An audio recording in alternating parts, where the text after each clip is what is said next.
Huh. You want to speak about 4-goal games?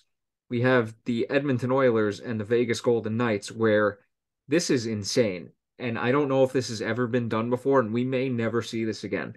Back-to-back nights where a player on a team scores 4 goals in a playoff game and both teams lose. Yeah, that's crazy. I would love to know when the last time that happened to us. That is an insane stat. It is. But hey, we go from Joe Pavelski 4 goals to Leon Draisaitl 4 goals, and both teams lose 5-4. Yep. Absolutely incredible. I never thought I would see something like that. Very good storylines in this series too. I'm a little bit surprised that Vegas takes the 1-0 lead because they haven't really been great at home this season. Of course, Edmonton's power play lethal, and Vegas, of course, winning in five, winning in the most lopsided series of any of the first round series.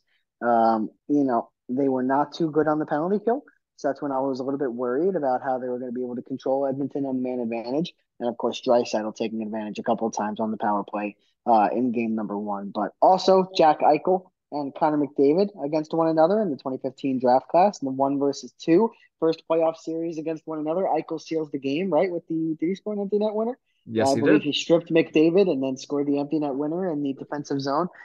So again, just a really fun series. I have Edmonton winning it. That's what I had before the series. I had Edmonton winning it in 6 games. And again, I'm going to stick with that. If my bracket would have been perfect first round, I would have stayed with Edmonton. But like I said, as soon as one series got ruined, I'm just like, screw it, changing everything Mhm. up. Yep.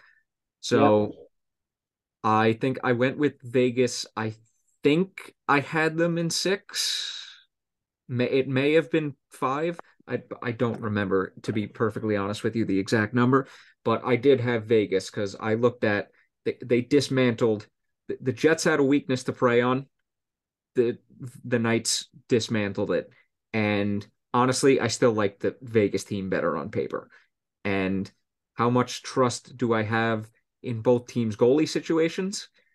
To be uh to be honest, both kind of seem like a little bit of a wild card right now because I think Brossoit is starting for Vegas, which I'm not too familiar with him. But Skinner, I'll give him credit. He's been playing great this year, but Edmonton's goaltending situation has been a question mark for years now, probably since I started watching hockey. So that's always in the back of my mind going into any playoff series involving them. So again, a major reason why is for this series at least was the overall team on paper, which I think Vegas is superior to Edmonton's, even though I do like a lot of players on Edmonton. So Yeah, I just look at Vegas and I just see a very deep team. That's what I see with the Knights. And, I don't know if I see a very deep team with Edmonton. Maybe one of the deeper teams and one of the deeper rosters that they've had over the last few years and over the for last them, few yeah. playoff runs for them.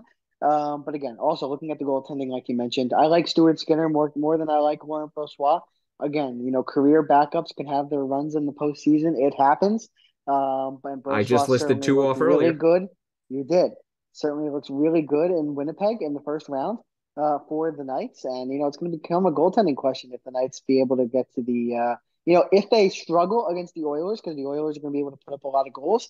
If Brossoit, gives up 5 or 6 and they don't get the goal scoring support that they got in game one, do they look at Logan Thompson? Do they look elsewhere? So look, it's going to be a very, very interesting series, but I just think Edmonton's star power is going to lead them to victory in the series. And I really like the coaching of Jay Woodcroft as well. And again, Edmonton was here last year, faced Calgary in round two, took them down, made it to the conference final, and they want to push past that hump that they got to last year. So again, Vegas, they're a year removed from not making the playoffs. Are they ready for the grind of a Western Conference semifinal against a team like the Oilers? Again, like I keep mentioning, have been here before and have the two best players in the world.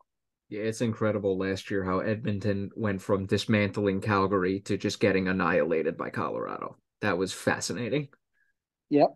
So I, I got a text in a group chat last night. You just never know what you're going to get with this team. And yeah, you really don't. So, And they need a comeback after game one. Tough loss.